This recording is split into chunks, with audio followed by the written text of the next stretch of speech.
Bismillahirrahmanirrahim. Assalamualaikum warahmatullahi wabarakatuh. Alhamdulillahirabbil alamin wal 'aqibatu lil muttaqin wa la 'udwana illa 'alal zalimin. Wa asyhadu an la ilaha illallah ilahul awwalin wal akhirin wa asyhadu anna Muhammadan 'abduhu wa rasuluhu khataman nabiyyin. Allahumma salli wa sallim wa barik ala abdika wa nabiyyika Muhammadin sallallahu alaihi wasallam wa ala alihi wa ashabihi wa man tabi'ahum bi ihsanin ila yaumil amma ba'd. Bapak dan Ibu hadirin jamaah sekalian yang dimuliakan Allah Subhanahu wa taala, alhamdulillah wa syukurillah wala haula wala quwwata illa billah. Pada pagi hari ini kita masih diberikan kesempatan untuk hadir di majelis ilmu di gedung Al-Fat Islamic Center Kauman Mundilan. Mudah-mudahan kehadiran kita semua di tempat ini diridhoi dan diberkahi oleh Allah Subhanahu wa taala. Mudah-mudahan dicatat untuk kita semua sebagai amal saleh kita, dan mudah-mudahan dapat mengumpulkan dosa dan kesalahan kita insyaallah. Bapak Ibu hadirin yang dimuliakan Allah Subhanahu wa taala, insyaallah pagi hari ini kita akan mengambil tema yang berbeda dengan kajian-kajian sebelumnya, karena ini mendekati dengan datangnya bulan suci Ramadan. Insyaallah kita akan mengkaji berkaitan dengan fikih Ramadan. Maksud dari tema fikih Ramadan ini karena di bulan Ramadan banyak amalan yang itu memang erat hubungannya dengan ilmu fikih, ya, erat hubungannya dengan ilmu fikih. Mulai dari puasa itu sendiri, kemudian nanti ada sholat tarawih, kemudian ada iktikaf, kemudian ada zakat fitrah, kemudian ada juga berkaitan dengan sholat Idul Fitri. Ya.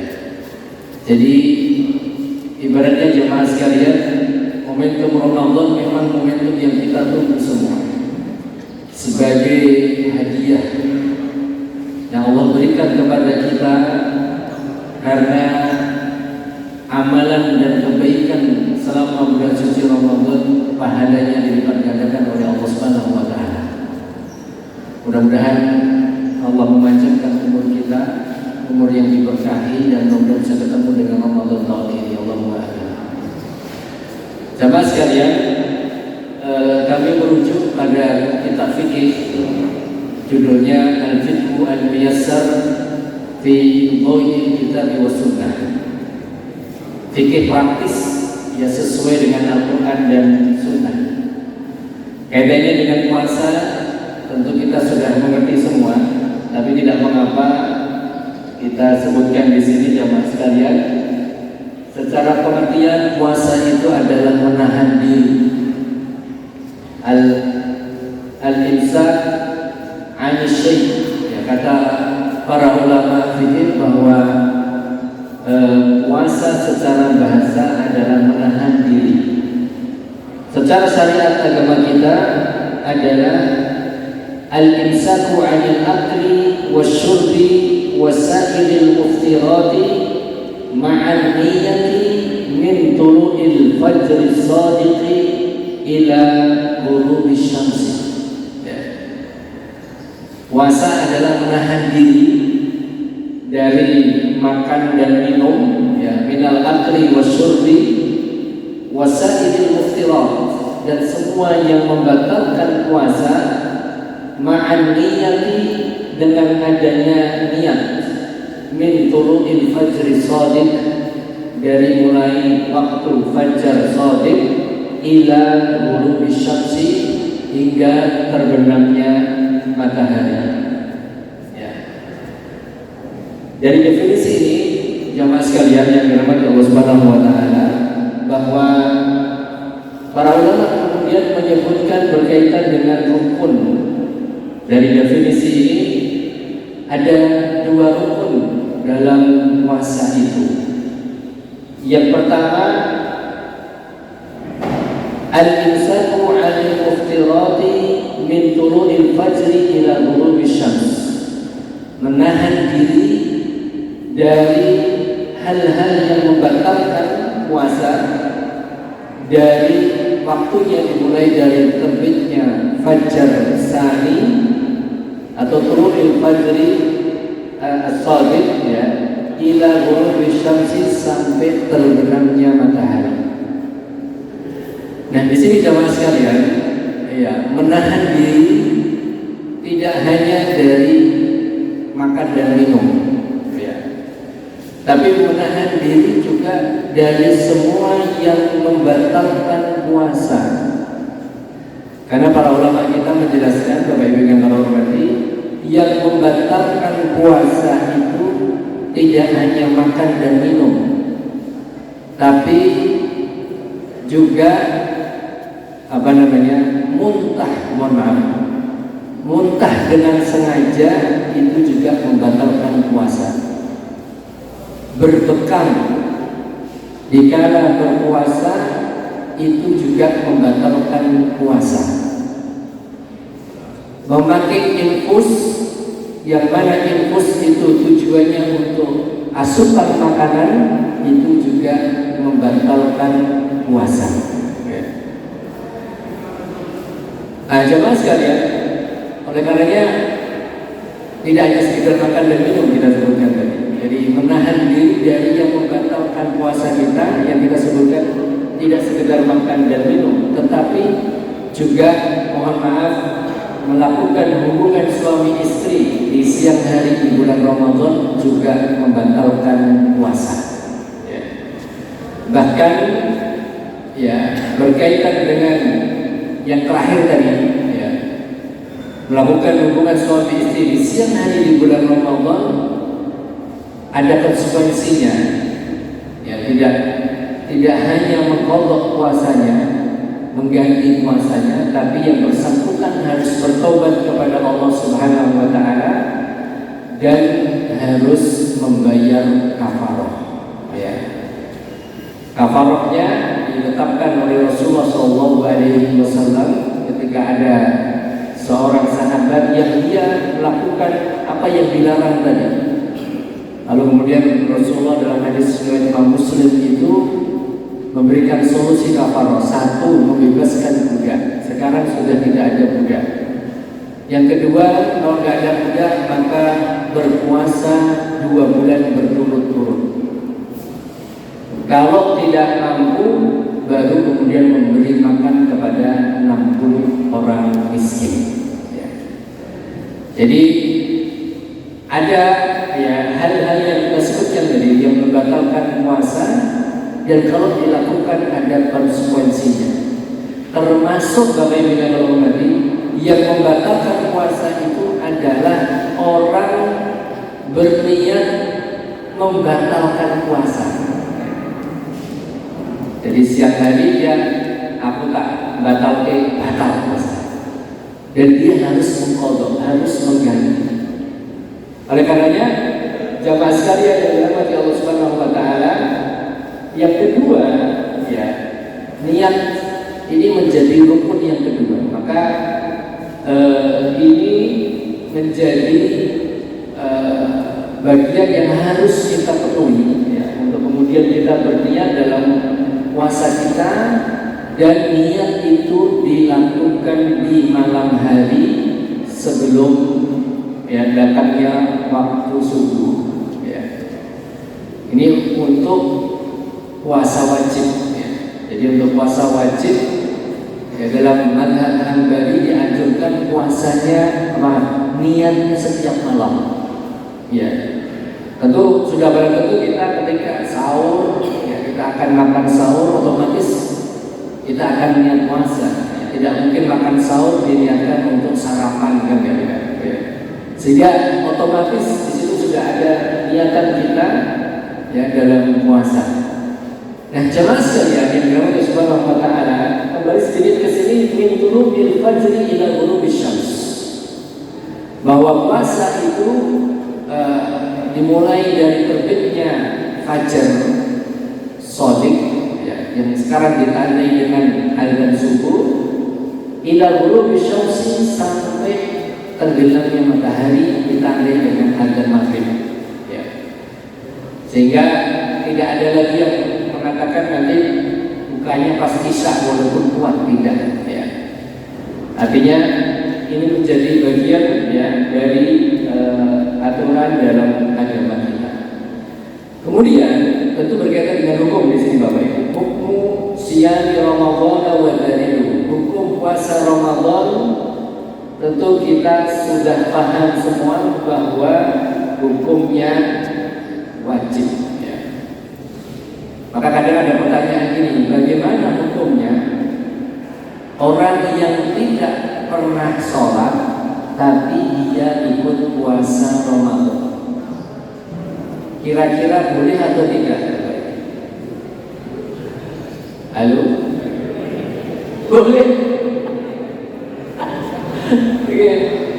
Terus yang lain pun bukan sholat, ya. Yang lain pun bukan tidak sholat 5 waktu. Ada ini derek buka puasa bersama karena katanya dia puasa. Ansal atau ansal? Oke, ada yang bilang ansal nih. Saya mau tanya, rukun Islam ada berapa Bapak Ibu? 5. Syahadat, puasa, zakat, puasa, haji. Kira oke? Atau ada sholatnya enggak? Ada. Oke, syahadat, sholat, puasa, atau zakat, puasa, haji. Berarti kalau nggak sholat ikut puasa boleh nggak? Hah? Jadi rukun. Kalau rukun kan harus terpenuhi. Oke. Mohon maaf yang tadi bilang asal istighfar 100 kali monggo. Astagfirullah. Nah ini Bapak Ibu yang hormati. Jadi kalau dalam agama kita Islam mengatakan bahwa itu rukun, maka tidak boleh tidak ada. Enggak kita sebutkan kalau kita menyebutkan siam itu rukunnya 2, menahan diri dari hal yang membatalkan puasa dari terbitnya fajar shadiq sampai tenggelamnya matahari. Yang kedua, niat, dan ini harus ada. Makanya ada orang misalnya dia tidak niat, misalnya keringan, lupa malamnya nggak niat, bangun sudah disubuh, maka puasa di hari itu tidak sah. Jadi nggak niat untuk puasa wajib itu tidak sah, dan ini pendapat jumhur atau mayoritas ulama fikih karena itu menjadi rukun.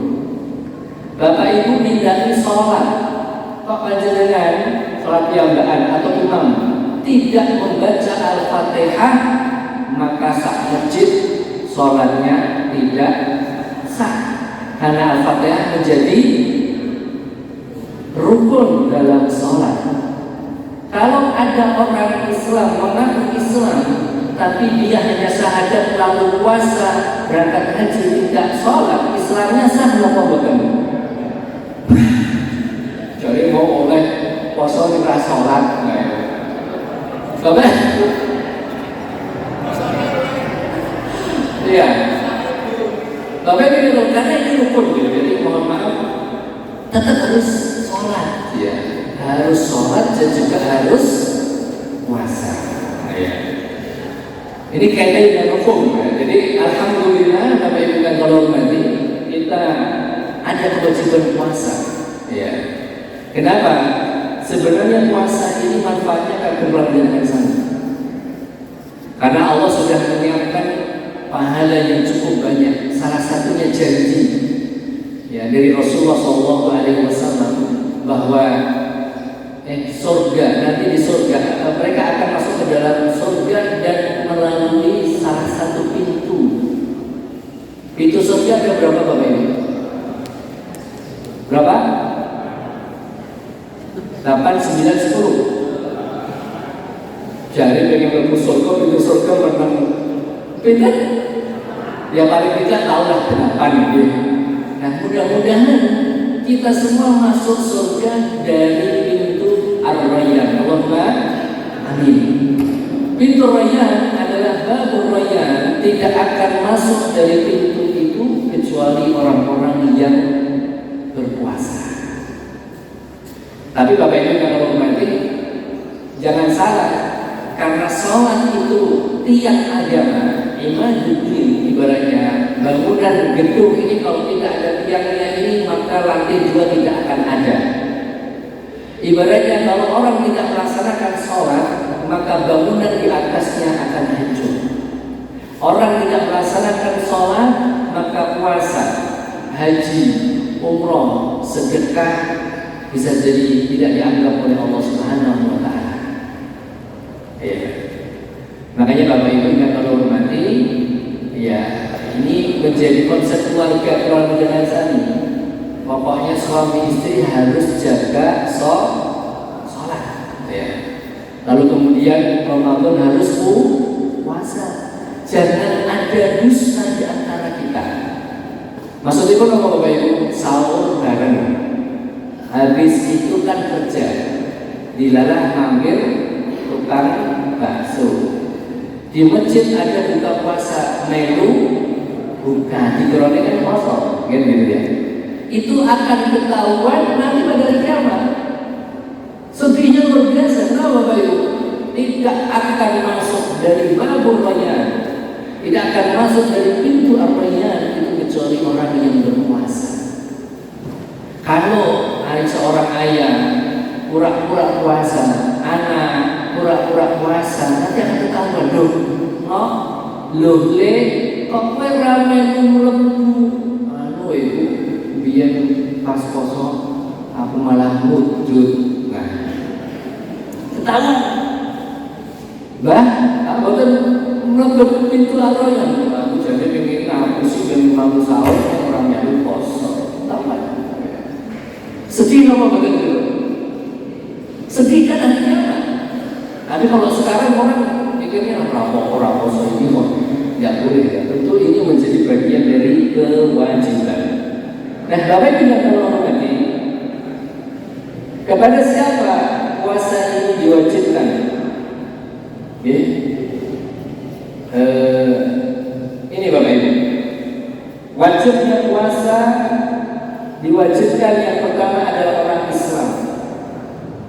Mau Islam KTP, mau Islam paspor, saya Islam paspor karena padahal di paspor gak ada nama agama. Jadi siapapun dia yang mengikrarkan dirinya menjadi seorang Muslim ataupun Muslimah maka wajib untuk berpuasa. Ya. Yang kedua adalah al-bulugh. Fala yajibu siyam ala man lam yablugh hadda taklif.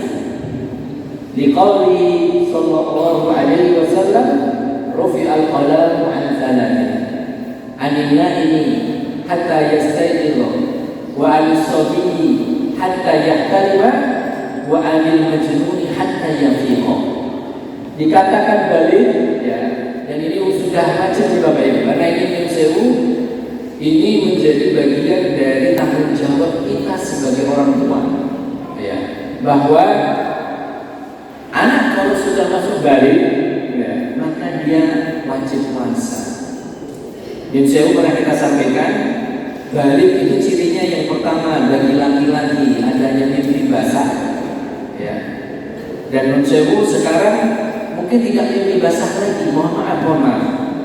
Karena terusan media informasi ya dengan HP Android misalnya atau gadget itu kadang anak membuka video-video yang tidak layak ditonton misalnya. Nah ternyata mohon maaf yang bersangkutan si anak ini mengeluarkan sperma maka dia sudah dianggap balik walaupun mohon maaf melakukannya secara onani. Kalau dulu memang bahasa fikirnya anis sobi atau dalam hadis tadi anis sobi hatta yahtalima, ya dari anak laki-laki sampai dia mimpi basah, itu bahasa hadis dan itu bahasa fikir.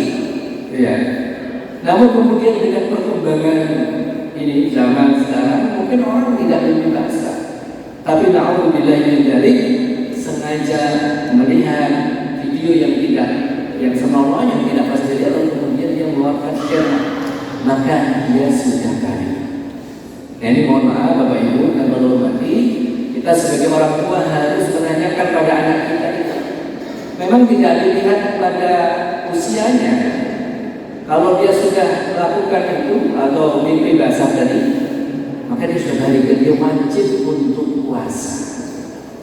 Karena kadang mohon maaf, ada orang tua ada orang tua yang kemudian dia tidak menyadari bahwa sebenarnya dia telah mengantarkan putranya mohon maaf ke neraka. Kenapa? Karena orang tuanya masih merasa kasihan, merasa sayang dengan putra putrinya, untuk wis kowe rasa ora apa-apa lah, kowe saya cilik misalnya gitu. Padahal dia sudah balik, padahal sudah mimpi basah, atau yang wanita sudah datang bulan, sudah haid. Ya. Karena haid atau datang bulan itu juga pengaruh dengan lingkungan, pengaruh dengan tontonan, pengaruh dengan asupan makanan. Walaupun mungkin masih kelas 5 SD, kalau dia sudah balik dengan datang bulan, maka dia sudah balik dan itu wajib untuk berpuasa. Jadi tidak ada, justru sayang kita kepada anak kita adalah kamu harus puasa, karena kita ingin masuk surga bareng lewat babur raya. Melakukan masih kecil, anggapnya kecil, tapi hasilnya sudah gede, sudah balik. Ya. Nah ini Bapak Ibu yang berhormati. Yang ketiga adalah al-aql, berakal di sini bahwa fala yajibu siyam 'ala al-majnuni wal ma'tuhi liqauli sallallahu alaihi wasallam 'anil majnuni hatta yafiqa. Berakal di sini maksudnya adalah orang yang tidak gila, ya, orang yang akalnya sempurna. Karena Rasulullah mengabarkan kepada kita bahwa hukum itu dicabut atau hukum itu diringankan bagi orang orang gila hingga dia sehat akalnya. Kemudian di sini dikembangkan, dijelaskan oleh para ulama, termasuk orang yang hilang akal adalah orang yang tidur. Ya. Jadi misal kalau ada orang pengen nggak puasa, malam 1 Ramadan minum obat tidur, bangun malam 1 Syawal, maka dia nggak wajib puasa. Ya insya Allah 14 mati gitu. Niat banget minum obat tidur, dan tentu ini salah. Ya. Dianggap bilang akalnya, termasuk orang pingsan, koma, mohon maaf, ya, itu kewajibannya diangkat oleh Allah Subhanahu wa Ta'ala. Ya. Jadi sama sekali tidak ada kewajiban untuk berpuasa. Yang keempat, jemaah sekalian, orang yang wajib berpuasa adalah orang yang sehat. Ya. Sehat secara fisik, ya. Lalu kemudian sehat di sini Bapak Ibu yang kalau ini tidak sakit. Dan para ulama menjelaskan sakit yang membolehkan orang tidak berpuasa ada 2. Yang pertama adalah sakit yang diharapkan kesembuhannya, batuk, pilek, pusing, meriang, ya. Itu sakit yang diharapkan kesembuhannya. Bahkan sahabat yang mulia Abdullah bin Abbas radhiyallahu taala, muridnya Rasulullah sallallahu alaihi wasallam dan ulamanya dari kalangan sahabat, beliau menyebutkan dan beliau berpendapat bahwa wanita yang sedang hamil dan menyusui dianggap sebagai orang pada kategori pertama ini, yaitu orang yang sakit dan diharapkan kesembuhannya. Ya.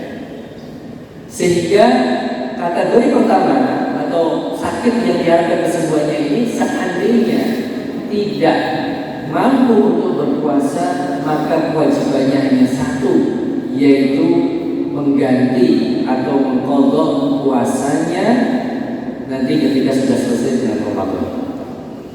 Yang kedua, bagaimana hormati, orang yang tidak diharapkan kesembuhannya. Ya. Orang komplikasi, ya. Jantung, naudzubillah min dzalik, itu komplikasi hati Bapak Ibu. Ya. Komplikasi paru, kadas, kurap, itu komplikasi nomor. Nah, saya ini membutuhkan dia zaman dia itu tidak komplikasi ya. Dan penyakit berat yang naudzubillah min dzalik, ya, semoga Allah berikan kesehatan bagi kita semua. Maka mereka ya termasuk kategori yang sakit tidak diharapkan kesembuhannya, termasuk kesepuan yang memang fisiknya lemah dan tidak mampu untuk berpuasa. Ini dikategorikan orang sakit yang tidak diharapkan kesembuhannya, maka kewajibannya membayar fidyah saja. Ya. Kemudian yang keenam, yang kelima maksud kami, orang yang wajib berpuasa adalah orang yang al-iqamah. Al-iqamah itu maksudnya adalah tinggal, tidak melakukan perjalanan safar. Ya. Perjalanan safar, perjalanan yang dibolehkan untuk menjamak dan mengqashar salat. Dan jumhur ulama ya dari Maliki, Hambali, Hanafi menyebutkan batas minimalnya adalah 80 km. Ya. Jarak 80 km sini Purwokerto itu 150, 160. Secara jarak boleh untuk tidak berpuasa tapi wajib mengqadha. Ya. Sini Jogja 30 ya. Apa second hari poso gitu. Walaupun kemudian ya Umar bin Abdul Aziz, ya, dan Umar bin Abdul Aziz ini dalam sejarah Islam disebut adalah khalifah yang kelima, saking solehnya, ya. Saking solehnya beliau, saking alimnya beliau berpendapat, beliau mengatakan begini dalam ungkapannya, terjemahannya, ya silahkan Anda memilih yang mudah bagimu. Maksudnya adalah kalau kamu mampu untuk berpuasa dengan jarak minimal 80 km silakan berpuasa. Tapi kalau memang yang mudah bagimu untuk tidak berpuasa, silakan tidak berpuasa, tapi wajib mengqadha atau mengganti puasanya setelah Ramadan. Yang keenam, Bapak Ibu, yang kedua berarti yang wajib berpuasa adalah mereka yang terbebas dari haid dan nifas. Ya. Jadi, tapi ini tetap ya orang yang datang bulan atau nifas juga tidak boleh puasa, akan tetapi tetap wajib mengqadha puasa. Sebagaimana sebagaimana apa yang dikatakan oleh Aisyah radhiyallahu taala anha, ya, dalam riwayat Imam Muslim ini Aisyah mengatakan, ya, kana yusibuna dzalik fanu'maru bi qada'i shaumi wa la nu'maru bi qada'i sholati. Aisyah mengatakan, hadisnya sahih dari Imam Muslim, kunna yusibuna dzalik. Dulu kami mendapati itu, maksudnya ketika kami puasa Ramadan, ada di antara kami para wanita sahabiah di zaman Rasulullah, ada yang datang bulan, ada yang nifas. Maka fanu'maru bi qada'i shaum, kami dahulu diperintahkan oleh Rasulullah untuk mengganti puasa kami, wala nu'maru bi qada'i shalah, tapi kami tidak diperintahkan untuk mengqadha salat. Jadi ini menjadi dalil dasar bagi kita kaum para muslimah dan kaum wanita para muslimah bahwa puasa Ramadan wajib diqadha, tapi salat tidak wajib diqadha. Tapi kata Allah tadi, ya, setelah puasa, setelah puasa, dan di sini dalam pembahasan ini saya akan ambil tidak semuanya ini Bapak Ibu, mohon maaf, adalah berkaitan dengan iktikaf. Tentu ini sebelum iktikaf yang membatalkan puasa sudah kita jelaskan tadi secara singkat. Yang dianjurkan kita dalam puasa, Bapak Ibu, yang pertama adalah makan sahur. Tasahharu fa inna fi sahuri barakah, makanlah sahur karena di waktu sahur itu ada keberkahan. Ya. Penjelasan ada keberkahan di sini adalah salah satu di antaranya waktu sahur itu adalah sepertiga malam terakhir. Dan itu adalah waktu yang mustajab untuk kita berdoa pada Allah Subhanahu wa Ta'ala. Jadi di tengah-tengah kita makan sahur, Bapak Ibu sempatkan untuk kita berdoa. Ya. Yang kedua, ada yang menjelaskan waktu sahur waktu yang berkah. Kenapa? Karena dengan makan sahur, insya Allah kita akan diberikan kekuatan untuk berpuasa di siang harinya. Gitu. Kemudian yang kedua adalah takhir sahur, mengakhirkan makan sahur. Di sini disebutkan bagaimana kalau hormati dari Zaid bin Thabit radhiyallahu taala. Zaid bin Thabit ini salah satu dari 4 sahabat yang menjadi ahli Quran, sekaligus beliau yang menuliskan ayat-ayat Quran yang didiktekan oleh Nabi kita Muhammad SAW. Beliau mengatakan, "Tasahharna ma'ana Rasulillah SAW, tsumma kunna ila shalah." Kami dulu pernah sahur bersama Rasulullah SAW, lalu kemudian kami mendirikan salat subuh. Ya, qultu kam kana qadru ma bainahuma. Kemudian ada yang bertanya kepada Zaid bin Thabit, berapa jarak waktunya antara selesai makan sahur dengan sholat, atau jarak waktu makan sahur dengan sholat subuh tadi? Qala 50 ayat. Jaraknya kurang lebih kalau kita baca 50 ayat. Ya. Jadi mohon maaf Bapak Ibu, tidak dibenarkan orang makan sahur jam 12 malam. Kurang tepat kalau ada orang makan sahur jam 2 dini hari.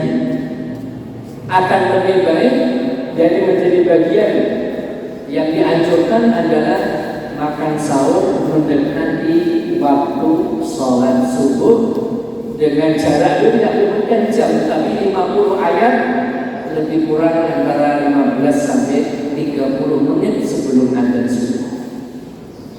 Bapak Ibu lihat ibunya 33 kali atau 3 kali berdengar. Gayanya aku nak turun menit lah cukup, padahal kan ibunya lebih. Ya kecuali ngasih gahannya 33 kali ibunya. Nah, terkait jalan sekarang sudah ya Bapak Ibu. Jalan. Minum juga ya. Artinya tidak lama-lama ya. Yang keempat adalah al-iftaru ala rutabat. Ya, buka puasa dengan kurma basah. Fa in lam yajid fatamarat. Kalau enggak dapat kurma basah, maka dengan kurma kering. Wa an takuna witran, jumlahnya witir 1, 3, 5. Fa in lam yajid fa ala jar'atin mimma. Kalau enggak dapat, maka dimulai buka puasa itu dengan air bening.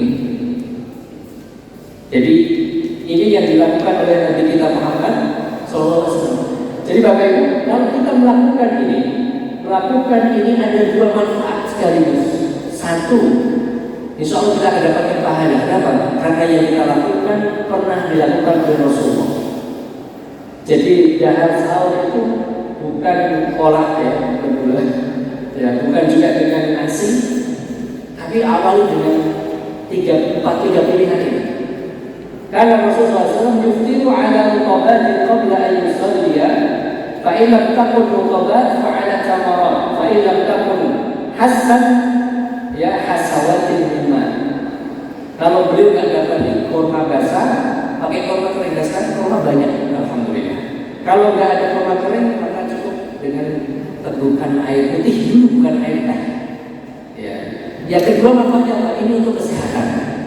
Ya, kesehatan lambung kita, karena lambung kita kosong dalam waktu 12 jam.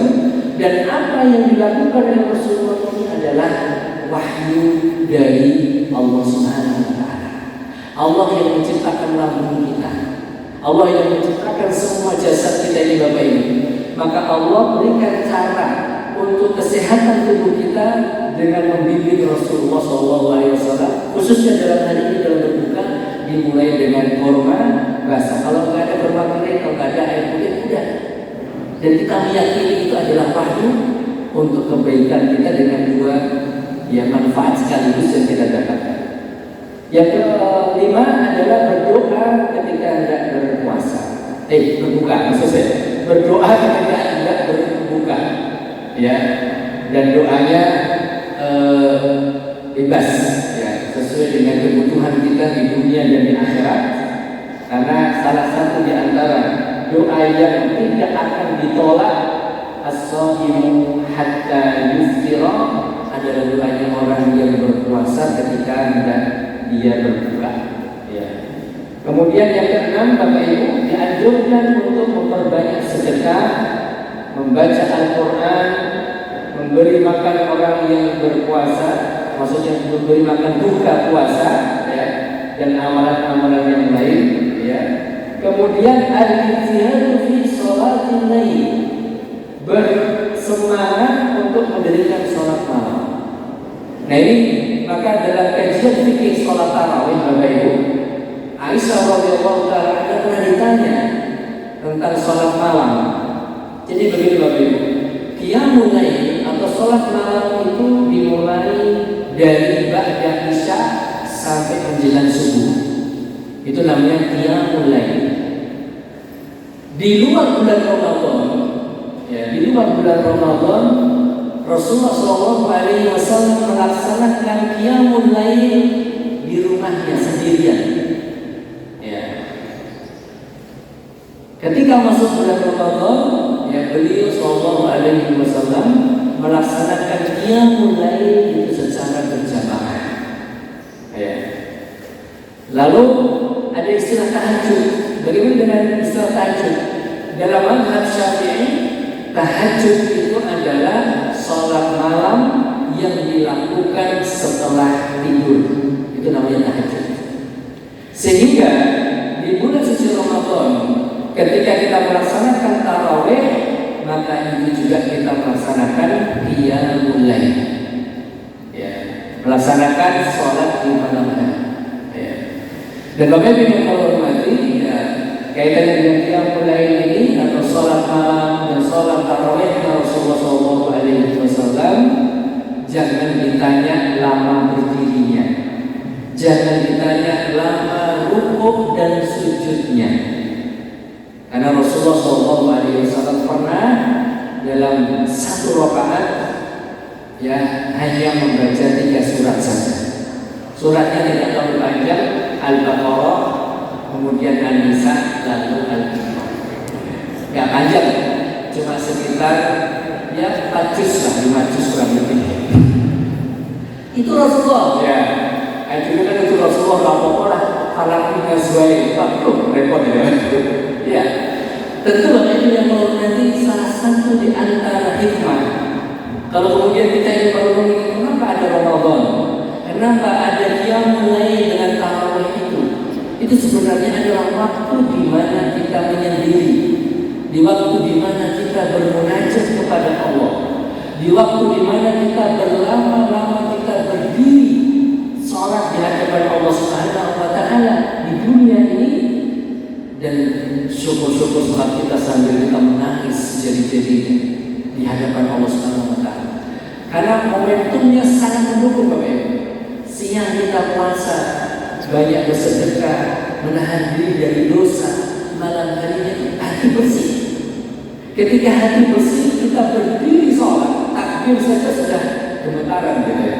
Baca Al-Fatihah, membaca Hamdalah, Ar-Rahman, itu sudah melihat keagungan Allah dan kecilnya kita di hadapan Allah Subhanahu wa Ta'ala. Makanya tadi Rasulullah SAW begitu lama sholat. Bahkan sampai-sampai Aisyah mengatakan, ya Rasulullah, alaihi sallallahu qad ghafara laka ma taqaddama min dhanbika wa ma ta'akhkhar. Wahai Rasulullah, bukankah Allah Subhanahu wa Ta'ala telah mengampuni dosa yang pernah kau lakukan? Dosa yang kau lakukan saja diampuni oleh Allah. Kenapa kau harus sholat lama, berdiri lama, menangis lama?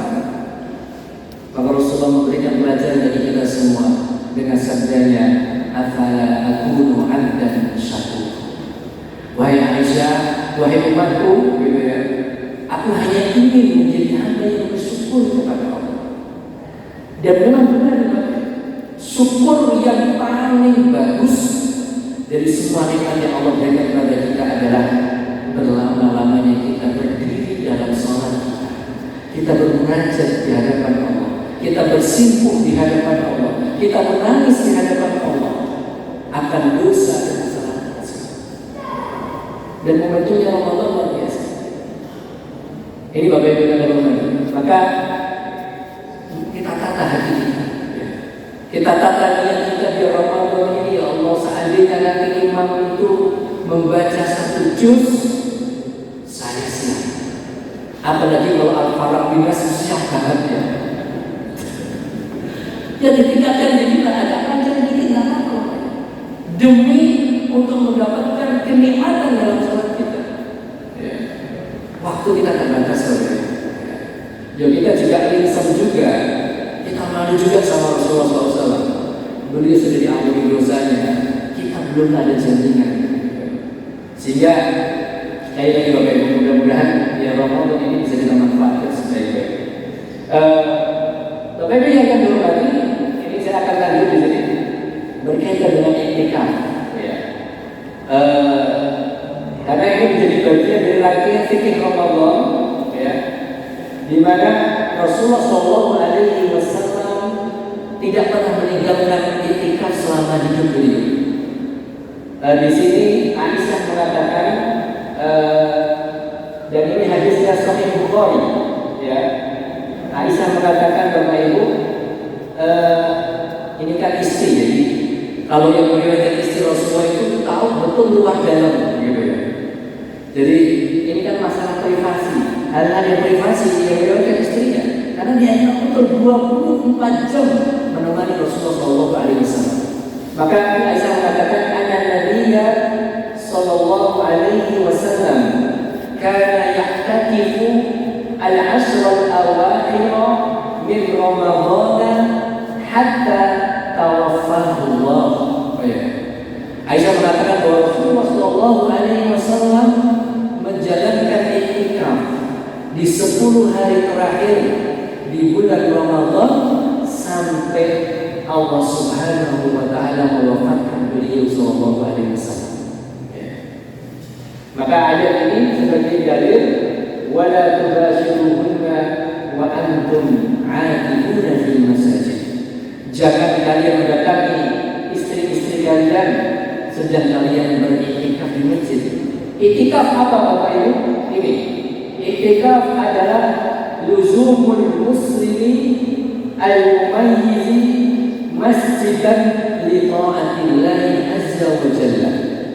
Berdiam ya di dalam masjid, baik dia seorang muslim ataupun muslimah, ya dengan menjalankan ketaatan kepada Allah Subhanahu wa taala. Dan ketaatan yang paling baik, ketaatan dalam iktikaf yang mengumpulkan semua amalan itu adalah salat. Karena dalam sholat kita satu sholat, ya, dalam sholat kita ada bacaan zikir, dalam sholat kita ada bacaan Al-Quran, dalam sholat kita ada doa kita, dalam sholat kita ada gerakan anggota badan kita, rukuk, sujud, at-tahiyat, ya duduk di antara dua sujud. Jadi semua anggota badan kita, zahir, batin, menjadi satu ada amalan.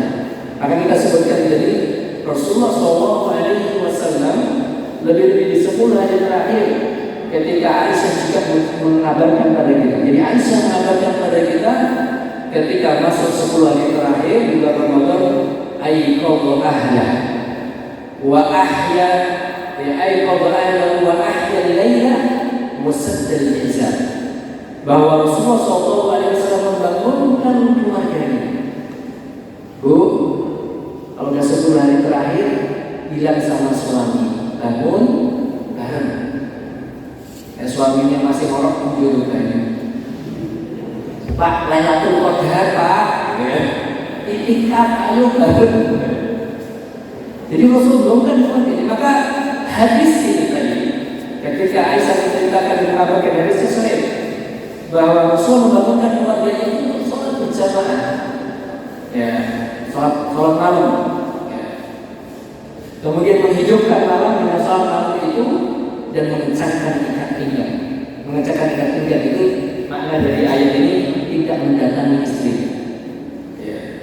Dan rukun i'tikaf hanya dua. Nah, ini setiap kita ada rukun yang lain.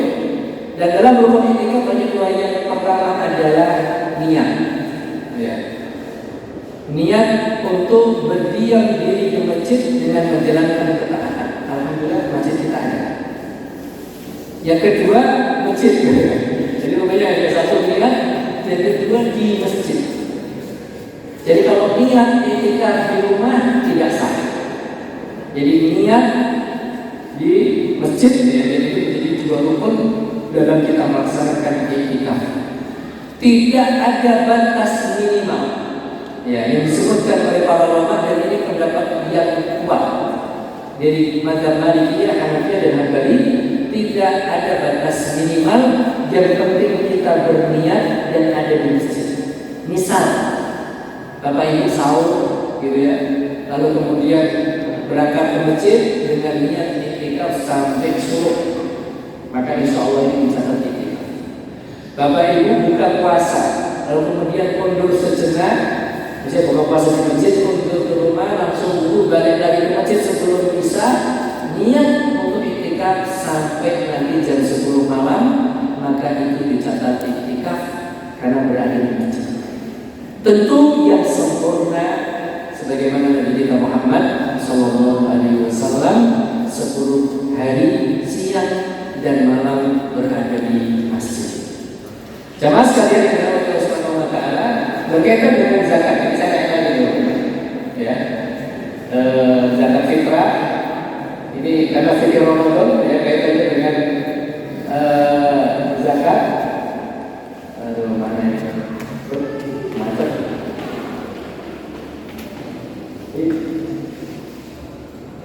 Berkaitan dengan zakat fitrah itu, Bapak Ibu, ini hukumnya wajib, ya. Nih, kenapa disebut dengan zakat fitrah? Ya, baik. Jadi zakat fitrah itu karena iftar, dan kata iftar yang artinya berbuka, makan. Ya, maka zakat fitrah, zakatul fitri wajibatun ala kulli muslimin. Sebagaimana hadis, ya, dalam riwayat Bukhari dan Muslim, bahwa dari Abdullah bin Umar radhiyallahu taala anhu, putranya Umar bin Khattab radhiyallahu anhu, yang mengatakan, "Faradha Rasulullah sallallahu alaihi wasallam shadaqatal fitri min Ramadan, sa'an min tamrin aw sa'an min sya'irin 'ala al-'abdi wal hurri wal dzakari wal untha was saghiri wal kabiri minal muslimin." Ini sebagai dalil dasar wajibnya zakat fitrah. Rasulullah Shallallahu Alaihi Wasallam mewajibkan zakat fitrah di bulan Ramadan. Satu sok yang kemudian kita kenal dalam konversi kilogram, ya, 2,5 sampai 3 kilogram kurang lebih, dari kurma, satu sok gandum, lalu kemudian karena disebut kurma dan gandum, kemudian istinbat jumhur ulama 4 mazhab mengatakan bahwa zakat fitrah dikeluarkan dari bahan makanan pokok yang ada di negeri tersebut. Walaupun hadisnya menyebutkan kurma. Bapak Ibu sarapan dengan kurma atau makan nasi uduk, ya kan?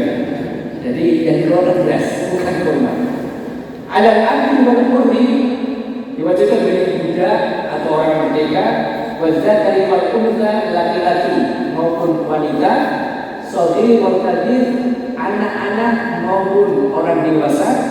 Bahkan Utsman bin Affan radhiyallahu taala anhu, dan ini pendapat sahabat khulafaur rasyidin, dia berpendapat janin yang ada di rahim yang sudah lebih dari 120 hari, karena janin 120 hari dalam rahim itu sudah berbentuk manusia, maka boleh untuk dizakati dengan zakat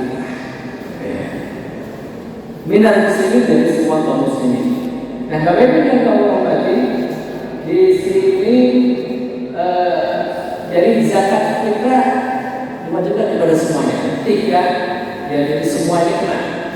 Jadi tanpa terkecuali, ya, tanpa terkecuali semuanya diwajibkan untuk kemudian membayar zakat fitrah. Bapak Ibu yang kami hormati, yang terakhir ya berkaitan dengan sholat Idul Fitri, dan itu menjadi sebagian menyebutkan fardu ain. Ya. Hadir, maka wanita yang datang bulan pun dianjurkan untuk kemudian tetap datang ke tempat sholat Idul Fitri, dan Rasulullah SAW melaksanakannya di tanah lapang dengan 2 rakaat. Rakaat pertama 7 kali takbir setelah takbiratul ihram, rakaat kedua 5 kali takbir setelah takbir bangun atau bangkit dari sujud. Ini secara singkat Bapak Ibu, karena waktu sangat terbatas. Di antara fikih Ramadan yang berhubungan dengan ibadah-ibadah tentu masih banyak yang kemudian kita gali, kita dalami, kita baca lagi berkaitan dengan fikih Ramadan, berkaitan dengan fikih tarawihnya, berkaitan dengan fikih zakat fitrahnya, juga termasuk fikih i'tikaf, dan yang terakhir tadi karena ini satu paket ya adalah dengan adanya sholat Idul Fitri. Mudah-mudahan Bapak Ibu Ramadan tahun ini lebih baik insyaallah daripada Ramadan sebelumnya, dan kita latih hati kita bersihkan hati kita untuk betul-betul kita bisa mendapatkan dan menikmati ibadah-ibadah kita selama bulan suci Ramadan tahun ini. Allahumma amin. Lebih kurang saya mohon maaf. Wallahu ta'ala alam. Wassalamualaikum warahmatullahi wabarakatuh.